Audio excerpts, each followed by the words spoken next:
ఈరోజు తెలుగుదేశం పార్టీకి సంబంధించిన ఒక టీవీ ఛానల్లో జరిగినటువంటి చర్చా కార్యక్రమంలో తెలుగుదేశం పార్టీ రాష్ట్ర అధికార ప్రతినిధి అయినటువంటి శ్రీ సుధాకర్ రెడ్డి గారు, ఎన్బి సుధాకర్ రెడ్డి గారు ఒక పెద్ద సంచలనమైనటువంటి విషయాన్ని బయటపెట్టినారు. ఇది వైఎస్ఆర్ కాంగ్రెస్ పార్టీకి సంబంధించినటువంటి వాళ్ళు లేకపోతే ఇతర ఏ రకమైనటువంటి పార్టీలకు సంబంధించిన వాళ్ళు మాట్లాడినటువంటి విషయం కాదు.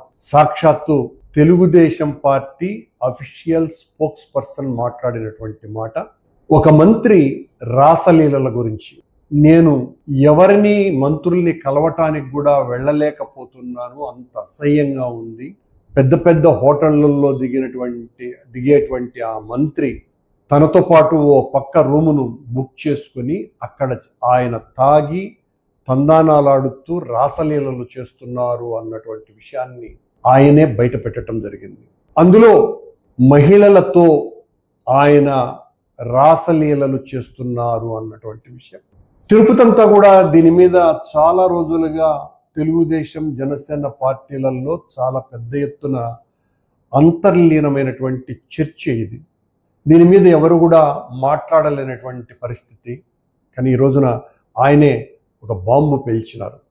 ఏ మంత్రులకైతే చంద్రబాబు నాయుడు గారు ఎమ్మెల్యేలు చేసేటువంటి పొరపాట్లను సరిదిద్దటానికి మీరు ప్రయత్నం చెయ్యాలని చెబితే, ఆ మంత్రివర్గంలో ఉన్నటువంటి ఒక మంత్రే ఆయన మీద గతంలో కూడా హైదరాబాదులో ఆయన రాసలీలల గురించి చాలా పెద్ద ఎత్తున తెలుగుదేశం పార్టీ అనుకూల పత్రికలోనే చాలా పెద్ద వార్త వచ్చింది.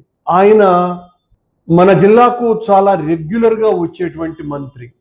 వస్తాడు, ఇక్కడ వైఎస్ఆర్ కాంగ్రెస్ పార్టీ నాయకుల మీద పెద్ద ఎత్తున రాళ్లు వేసి పోతూ ఉంటాడు. చాలా నీతిమంతుడైనట్టుగా వైఎస్ఆర్ పార్టీ అవినీతిని గురించి చీల్చి చెండాడేటువంటి ఒక మహా ఋషిలాగా మాట్లాడి వెళ్ళిపోతున్నటువంటి ఆ మంత్రిని గురించే ఎన్బి సుధాకర్ రెడ్డి గారు మాట్లాడారు అని, ఆయన మాట్లాడిన తర్వాత ఒక్కసారిగా రాష్ట్రమంతా సంచలనమైంది. తిరుపతి పట్టణం అంతా కూడా భగ్గుమంటోంది.